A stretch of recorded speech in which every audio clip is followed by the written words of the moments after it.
ইপিনে পদত্যাগ সন্দৰ্ভত আপৰ ৰাজ্যিক সভাপতি মনোজ ধানোৱাৰৰ প্ৰতিক্ৰিয়া পদত্যাগ সন্দৰ্ভত ওলোৱা খবৰ মিছা বুলি মন্তব্য ধানোৱাৰৰ ব্যক্তিগত অসুবিধাৰ হেতু ছুটি বিচাৰিহে হাইকমাণ্ডলৈ পত্ৰ প্ৰেৰণ কৰিছিল ছমাহৰ বিৰতি বিচাৰি হাইকমাণ্ডলৈ পত্ৰ প্ৰেৰণ কৰিছিল ৰাজ্যিক সভাপতিগৰাকী অৱশ্যে সংবাদ মাধ্যমৰ আগত এই সন্দৰ্ভত পোনপটীয়া মন্তব্য নকৰিলো নিশা ফেচবুক লাইভ যোগে এতিয়া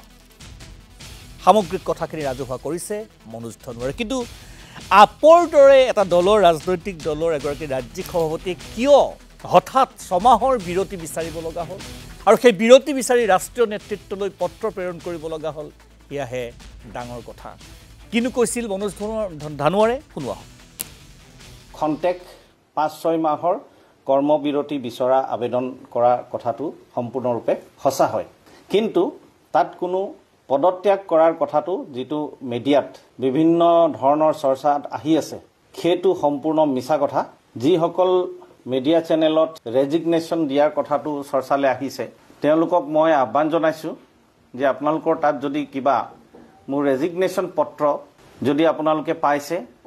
তেতিয়াহলে ৰাজহুৱা কৰি দিয়ক যাতে ৰাইজৰ মাজত কোনো বিভ্ৰান্তি না যেটো বিভ্ৰান্তিকৰ পৰিস্থিতি ৰাইজে সন্মুখীন হৈ আছে সেয়া হৈ নাথাকে গতিকে কোনো ধৰণৰ ৰেজিগনেশ্যনৰ কথা নাহে মই ভাবো যে কিছু স্বাৰ্থপৰ ব্যক্তি জড়িত আছে যোনে আম আদমি পাৰ্টি দলটোক দুৰ্বল কৰা উদ্দেশ্যলৈ এই চক্ৰান্ত ৰচিছে আৰু এনে ধৰণৰ আলোচনাত লিপ্ত হৈছে